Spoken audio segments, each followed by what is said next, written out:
We are meeting after 3-4 days. As I was unable to record the videos, I did not share the video. Today we are going to study verb and its usage from the perspective of competitive examinations. What is a verb? A verb is a word that expresses an action, occurrence, or state of being. क्रियापद जे की एखादी कृती, एखादी घटना कशी घडते आहे किंवा एखादी स्थिती याबद्दल सांगणारा जो शब्द आहे त्या शब्दाला आपण क्रियापद म्हणतो. कृतीमध्ये, ॲक्शनमध्ये रन, राईट, थिंक, वर्क हे जे शब्द आहेत जे आपली एखाद्या व्यक्तीची क्रिया दर्शवितात, ही क्रिया या शब्दातून, वर्ब या शब्दातून दर्शविली जाते, जे की ॲक्शन वर्ब्स असं त्यांना म्हटलं जातं. आणि दुसरे जे काही वर्ब्स आहेत त्याला ऑकरन्स, म्हणजे ज्यातून एखादी घटना घडते, परंतु म्हणजे कृती एखाद्या व्यक्तीची दर्शविली न जाता त्यातून एखादी घटना कशी घडत, म्हणजे त्या घटनेचा म्हणजे घटना कुठल्या प्रकारे कुठली घटना घडत आहे अशा घटनेचा जो उल्लेख आहे तो वर्ब या वर्ब ऑकरन्स या वर्बच्या द्वारे दर्शविला जातो. हॅपन, बिकम, हे जे शब्द आहेत हे शब्द एखाद्या व्यक्तीची कृती दर्शवित नाही आहेत, एखादा व्यक्ती करतोय काय हे दर्शवित नाही आहेत, परंतु एखादी स्थिती म्हणजे एखादी घटना कशी घडते हे सांगणारे शब्द हे वर्ब्स, ज्याला ऑकरन्स, वर्ब्स ऑफ ऑकरन्स असं म्हणतो आपण. आणि तिसरं आहे स्टेट ऑफ बिईंग, म्हणजे एखादी परिस्थिती कशी आहे, एखादी परिस्थिती असेल किंवा एखादी वस्तुस्थिती असेल, ते दर्शविणारे जे शब्द आहेत ते शब्द त्या ठिकाणी वाक्यातील जे काही शब्द आहेत त्या शब्दांना आपण म्हणतो verbs of state of being. म्हणजे या ठिकाणी आपण ही इज अ टीचर, इज म्हटल्यानंतर त्या ठिकाणी आहे हे परिस्थिती आहे किंवा वस्तुस्थिती आहे हे दर्शवितो त्या ठिकाणी. He seems to be a teacher, म्हणजे तो शिक्षक वाटतो, म्हणजे त्या ठिकाणी ती दिसणं, असणं कृती आहे. ही टीचर्स वेल, म्हणजे या ठिकाणी टीचर्स म्हटल्यानंतर ती कृती झाली, त्या व्यक्तीची कृती झाली, परंतु त्याचं by profession he is a teacher. He seems to be a teacher, he appears to be a teacher, he appears to be a doctor. हे जे शब्द आहेत हे शब्द त्या ठिकाणी आपल्याला एखादी परिस्थिती कशी आहे हे सांगणारे शब्द आहेत. म्हणजे वर्ब ह्या 3 गोष्टींचं जे डिस्क्रिप्शन आहे ते डिस्क्रिप्शन करणारे शब्द आहेत. त्या ठिकाणी सगळ्यात महत्त्वाचं म्हणजे सुरुवातीचं आहे तर ॲक्शन, म्हणजे एखाद्या व्यक्तीची ॲक्शन जी आहे ती ॲक्शन सांगणारे, कृती सांगणारे जे शब्द आहेत त्याला वर्ब्स ऑफ ॲक्शन आपण म्हणतो. एखाद्या कशी घटना घडते आहे हे सांगणारे जे शब्द आहेत त्याला म्हणतो वर्ब्स ऑफ ऑकरन्स. आणि नंबर 3, एखादी परिस्थिती कशी आहे हे सांगणारे शब्द, म्हणजे एखादी परिस्थिती किंवा वस्तुस्थिती कशी आहे हे सांगणारे शब्द म्हणजे verbs of state of being. आता या ठिकाणी हे जे वर्ब्स आहेत हे लक्षात घ्या तुम्ही की 3 प्रकारचे वर्ब्स आहेत. याचं डिव्हिजन परत फर्दर आपण पाहूयात कसं आणखीन. हे वर्ब्सचे ब्रॉड जे काही त्या ठिकाणी प्रकार आहेत हे प्रकार या ठिकाणी दर्शविले जातात, परंतु ॲक्च्युअली टाईप्स ऑफ वर्ब्स जे मुख्यतः वर्बचे वेगवेगळ्या कॅटेगरीमध्ये कसे डिव्हिजन करतो हे आपण पाहणं या ठिकाणी महत्त्वाचं आहे आणि जे परीक्षेच्या अनुषंगाने अतिशय महत्त्वाचं ठरतं. हे टाईप्स ऑफ वर्ब्स कुठले कुठले आहेत आता पहा. नंबर 1, म्हणजे वर्ब्सचे मुळात सगळ्यात महत्त्वाचं म्हणलं तर 2 प्रकार पडतात. वर्ब्सचे 2 प्रकार पडतात.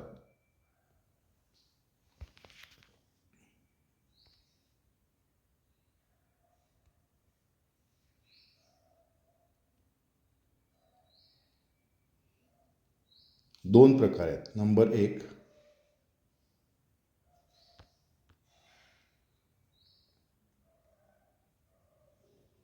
ट्रान्झिटिव्ह वर्ब आणि number 2, इंट्रान्झिटिव्ह verb.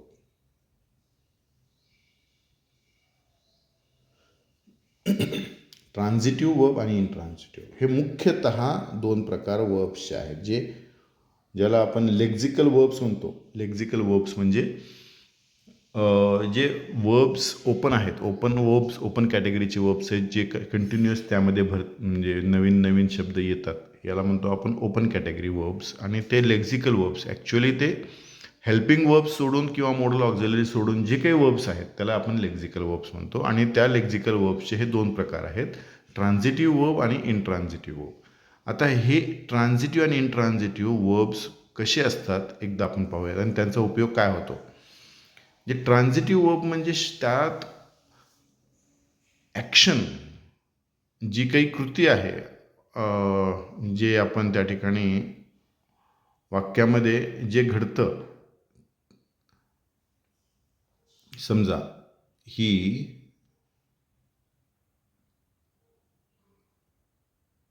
Through the ball. आता या ठिकाणी वर्ब कोणता आहे, वर्ब कुठला आहे या ठिकाणी,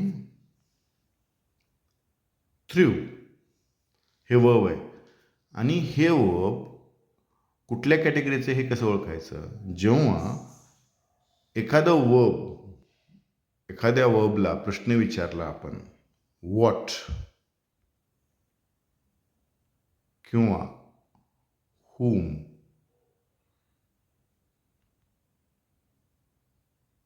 जेव्हा हे दोन प्रश्न वर्बला विचारले जातात त्यावेळी जर उत्तर येत असेल तर तो झाला ट्रान्झिटिव्ह वर्बचा प्रकार.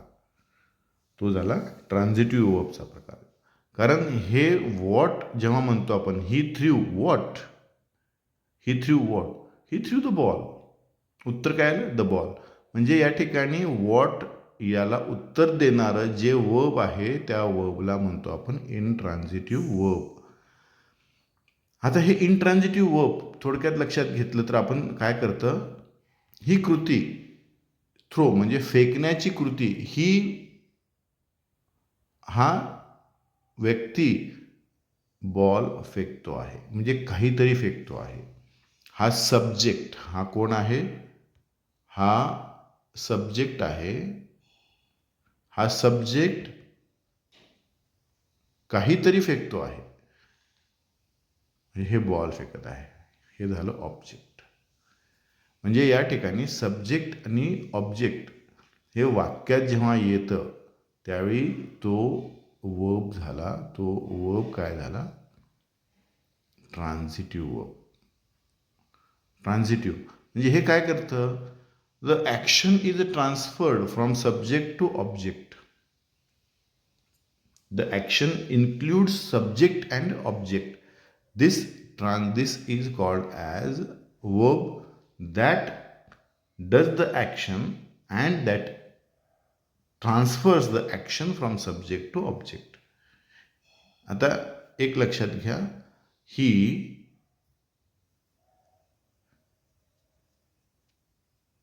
जेव्हा आपण ही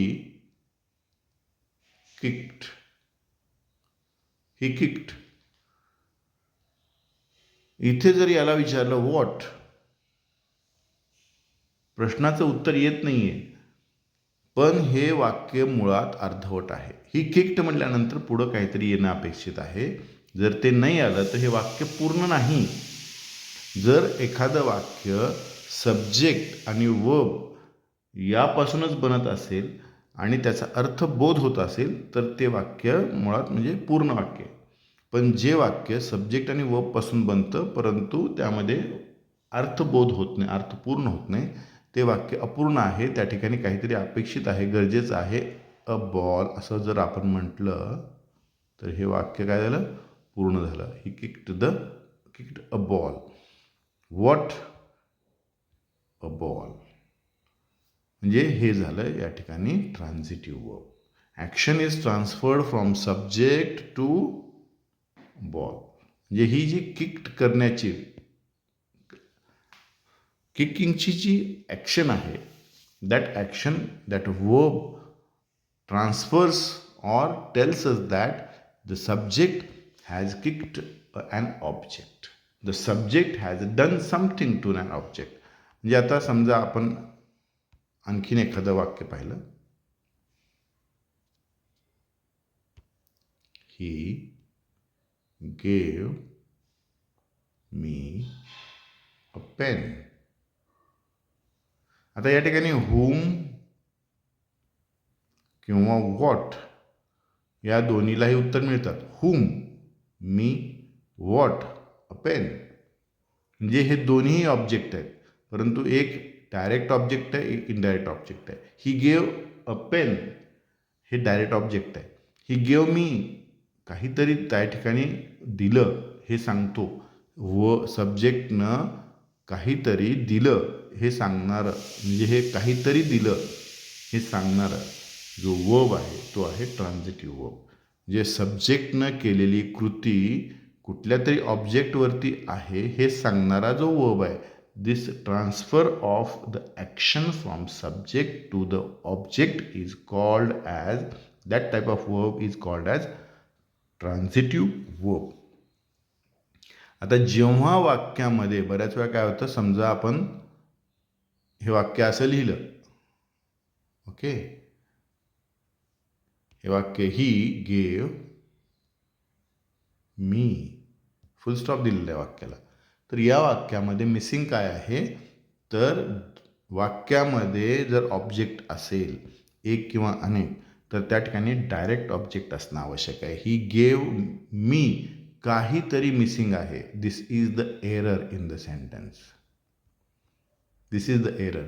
म्हणजे जेव्हा ट्रान्झिटिव्ह वर्ब येतं, ट्रान्सफरेबल ॲक्शन दर्शविणारं वर्ब येतं, त्या वर्बला एक डायरेक्ट ऑब्जेक्ट आवश्यक आहे. ते डायरेक्ट ऑब्जेक्ट जर नसेल तर वाक्य हे, त्या वाक्यामध्ये एरर आहे आणि असे वाक्य त्या ठिकाणी परीक्षेमध्ये विचारले जाऊ शकतात. तर ही गेव मी अ पेन, या ठिकाणी पेन आवश्यक आहे. म्हणजे एक ऑब्जेक्ट असा आवश्यक आहे की जो ॲक्शन डायरेक्ट दर्शवितात. He gave me a pen. तर जेव्हा ट्रान्झिटिव्ह आणि इनट्रान्झिटिव्ह वर्ब माहिती करायचं असेल तर वॉट आणि हुम हे त्या ठिकाणी आपल्याला प्रश्न त्या वाक्यातल्या वर्बला विचारावे लागतात. ओके. आता दुसरा जो भाग आहे, दुसरा जो प्रकार आहे तो आहे intransitive verb. Okay. Intransitive verb. Okay. Intransitive verb म्हणजे, इनट्रान्झिटिव्ह वर्ब म्हणजे ॲक्शन ही फक्त सब्जेक्ट आणि सब्जेक्टपुरतीच मर्यादित राहते. Transfer of action from subject to object होत नाही. That is called as intransitive verb. म्हणजे कशी, फॉर एक्झाम्पल, जर आपण या ठिकाणी एक सेंटेन्स पाहिलं, he sleeps till, he sleeps till 9 o'clock. आता या ठिकाणी वर्ब काय आहे, स्लीप्स. हे या ऑब्जेक्ट घेतं का, वॉट. वॉटचं उत्तर मिळतं का आपल्याला इथं, नाही. होमचं उत्तर मिळतं का, नाही. परंतु वाक्यात वर्ब आहे, सब्जेक्ट आहे आणि हे जे आहे टिल 9 o'clock हे फ्रेज म्हणजे प्रिपोजिशनल फ्रेज आहे. म्हणजे वाक्यामध्ये एक ऑब्जेक्ट जे अपेक्षित असतं ते ऑब्जेक्ट या ठिकाणी नाही. म्हणजे ऑब्जेक्टशिवाय देखील वाक्य बनतं, परंतु या वाक्यामध्ये ऑब्जेक्ट नसल्यामुळं हे जे वर्ब आहे हे कसल्या प्रकारचं आहे, इनट्रान्झिटिव्ह प्रकारचं वर्ब आहे. Action is not transferred from subject to object and that's why it is non transferable action and that is called as intransitive verb. ह्याला सब्जेक्टची, या इनट्रान्झिटिव्ह वर्बला ऑब्जेक्टची आवश्यकता नसते.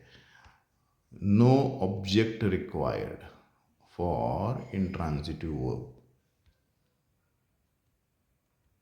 No object required for intransitive verb. एखादा जर त्या ठिकाणी ऑब्जेक्ट ॲडिशन केला तर तो त्या ठिकाणी चुकीचं वाक्य तयार करतं. चुकीचं वाक्य त्या ठिकाणी तयार करतं. म्हणजे या ठिकाणी एरर कुठे येऊ शकतो, error is in addition of unnecessary or unrequired addition of object ज्या ऑब्जेक्टची गरज नाही आहे ते ऑब्जेक्ट जेव्हा त्या ठिकाणी येतं that is called as the error. Intransitive वर्बमध्ये हा एरर त्या ठिकाणी आपल्याला दिसतो. असा एरर तिथे अपेक्षित नाही. ओके. म्हणजे इंट्रान्झिटिव्ह वर्बला ऑब्जेक्ट घेत नाही, ट्रान्झिटिव्ह वर्बला ऑब्जेक्टची आवश्यकता असते. जेव्हा अशा प्रकारचे दोन त्या ठिकाणी वर्ब्स येतात आणि त्या वर्बला आपण स्पेसिफाय करतो की हे ट्रान्झिटिव्ह वर्ब आहे तर त्याला ऑब्जेक्ट आवश्यक आहे, आणि हे इंट्रान्झिटिव्ह वर्ब आहे तर त्याला आपण वर्बची आवश्यकता नाही आहे. हे असे कुठले कुठले वर्ब्स आहेत? ट्रान्झिटिव्ह वर्ब्स कुठले आहेत? ट्रान्झिटिव्ह वर्ब जे आहेत ते आहेत such as eat, write, kill, give. He killed, he killed, he killed whom. तिथं हुम म्हणजे काहीतरी सांगणं आवश्यक आहे. He killed a thief, he killed a thief. He gave, he gave काहीतरी आवश्यक आहे तिथे. अर्धवट होतं वाक्य अदरवाईज. पण ही इज स्लीपिंग. ओके, वाक्य पूर्ण आहे. He is sleeping, he is going, वाक्य पूर्ण आहे. वाक्यात ऑब्जेक्टची आवश्यकता नाही आहे. ही इज गोईंग टू म्हटल्यानंतर ते प्रिपोजिशन झालं, ते ऑब्जेक्ट नाही होत. म्हणजे एखाद्या वाक्यामध्ये आपण जेव्हा एखादं वाक्य लिहितो त्यावेळी त्या वाक्यामध्ये सगळ्यात महत्त्वाचं कमीत कमी एक स्ट्रक्चर आवश्यक असतं, सब्जेक्ट प्लस वर्ब. परंतु त्या वाक्यामध्ये या दोन, ही इज स्लीपिंग, ह्या वाक्यामध्ये सब्जेक्ट आहे, हा एवढा वर्ब आहे. म्हणजे हे वाक्य पूर्ण आहे. म्हणजे हे स्लीपिंग जे आहे ते इंट्रान्झिटिव्ह वर्ब आहे. परंतु वाक्यामध्ये फक्त एवढंच येत नसतं. वाक्य हे खूप मोठे मोठे असतात. म्हणजे वाक्यामध्ये सब्जेक्ट वर्ब प्लस ऑब्जेक्ट असतं, सब्जेक्ट वर्ब प्लस कॉम्प्लिमेंट असतं, सब्जेक्ट वर्ब प्लस एखादी प्रिपोजिशनल फ्रेज असते, त्याला आपण ॲडव्हर्बियल म्हणतो. म्हणजे वाक्य हे इलॉंगेटेड असतं. 2 वाक्यापासून एक वाक्य बनतं, कॉम्पाऊंड किंवा कॉम्प्लेक्स सेंटेन्स बनतं. So sentences are longer. This is the simple or the basic structure of a sentence, subject plus verb. प्रत्येक वेळी हे अशा प्रकारचंच स्ट्रक्चर असेल असं नाही. तर त्या ठिकाणी आपल्याला काय काय येतं? ट्रान्झिटिव्ह आणि इंट्रान्झिटिव्ह वर्बमध्ये, ट्रान्झिटिव्ह वर्बमध्ये असे हे एक्झाम्पल्स आहेत. भरपूर वर्ब्स आहेत की ज्यामध्ये ते ट्रान्झिटिव्ह ॲक्शन दर्शवितात. Eat, kill, write, gave, kicked. These are the transitive verbs. Means they require the object. The verbs require an object. Okay. Intransitive verb मध्ये काय लागतं? इंट्रान्झिटिव्ह वर्बमध्ये आपल्याला ऑब्जेक्ट लागत नाही. त्या ठिकाणी एखाद्या सब्जेक्टची फक्त एक स्टॅटिक ॲक्शन दर्शविली जाते. ओके. आता पुढचे आहेत ते लिंकिंग वर्ब्स. आता लिंकिंग वर्ब्स आणि हेल्पिंग वर्ब्स, आता हे 2 प्रकार आहेत. ओके.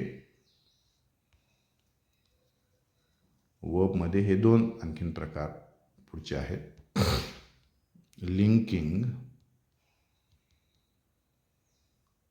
आणि helping. Linking verbs and helping verbs. Linking verbs म्हणजे काय? It links the action of the verb to something. आणि हेल्पिंग वर्ब म्हणजे they help the verb in stating the action. Okay. Helping आणि लिंकिंग वर्ब्स पहा. Is, am, are, seem, become, appear. These are the linking verbs. काय करतात ते? Connects subject to complement. म्हणजे त्या ठिकाणी काय करतात? लिंक म्हणजे काय? स्पष्टपणे लिंक म्हणजे काय? लिंक मीन्स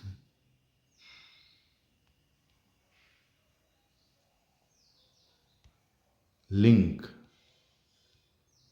सब्जेक्ट आणि कॉम्प्लिमेंट यांना जोडणारा जो वर्ब आहे तो वर्ब म्हणजे linking verb.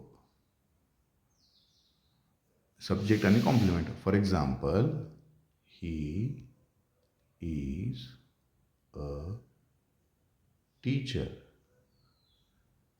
He is a teacher. आता या ठिकाणी सब्जेक्ट आणि हा कॉम्प्लिमेंट आहे. कॉम्प्लिमेंट म्हणजे सब्जेक्टबद्दल ॲडिशनल माहिती त्या ठिकाणी आलेली आहे. तर हे कॉम्प्लिमेंट त्या ठिकाणी जोडणारा जो शब्द आहे हा इज हा या ठिकाणी ट्रान्झिटिव्ह किंवा इंट्रान्झिटिव्ह वर्ब म्हणून आलेला नाही आहे. तो एक लिंकिंग वर्ब म्हणून आलेला आहे. तो काय करतोय, सब्जेक्टला आणि या कॉम्प्लिमेंटला जोडतोय. म्हणजे हे कॉम्प्लिमेंट कदाचित इथे नाऊन प्रकारचा असेल किंवा ॲडजेक्टिव्ह प्रकारचा असेल. He is smart. He is smart.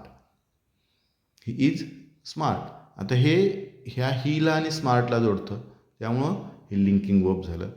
तर असे हे जे लिंकिंग वर्ब्स आहेत त्या ठिकाणी is, am, are, seem, become, appear. He appears to be smart.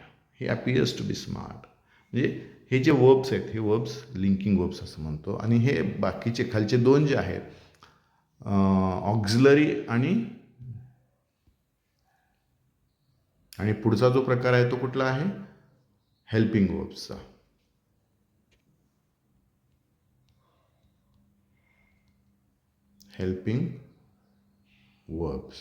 Helping verbs काय करतात, तर त्या ठिकाणी वर्बला टेन्स फॉर्म किंवा कंटिन्युअस फॉर्म तयार करण्यासाठी मदत करतात. वर्बचा म्हणजे एक शब्द असतो. वर्ब हा कुठला पण एक शब्द असतो. एक म्हणजे त्या ठिकाणी वॉक हा एक वर्ब आहे, एक शब्द आहे. परंतु याला ING प्रत्यय जोडला म्हणजे तो काय झाला, पार्टिसिपल झाला. पण हे फक्त आपण वाक्यामध्ये निव्वळ ING असलेला वर्ब वापरू शकत नाही. त्याला पुढे काहीतरी एक शब्द आवश्यक आहे. He is walking. He walking असं आपण म्हणू शकत नाही कधीच. म्हणजे वाक्यातला जो पार्टिसिपल प्रकार वर्बचा तयार होतो तो निव्वळ वापरता येत नाही वाक्यामध्ये जशाच तसा, किंवा निव्वळ तेवढाच वापरता येत नाही. त्याला कशाची तरी गरज असते, कुणाच्या तरी मदतीची गरज असते. ते मदत करणारे शब्द म्हणजे हेल्पिंग वर्ब्स. त्याला मदत करतायत कशासाठी, to form the meaningful action or meaningful sentence. तर त्याला म्हणतो आपण हेल्पिंग वर्ब्स. मग हे हेल्पिंग वर्ब्स परत आता काय होतात, दोन कॅटेगरीमध्ये डिवाइड होतात. एक आहे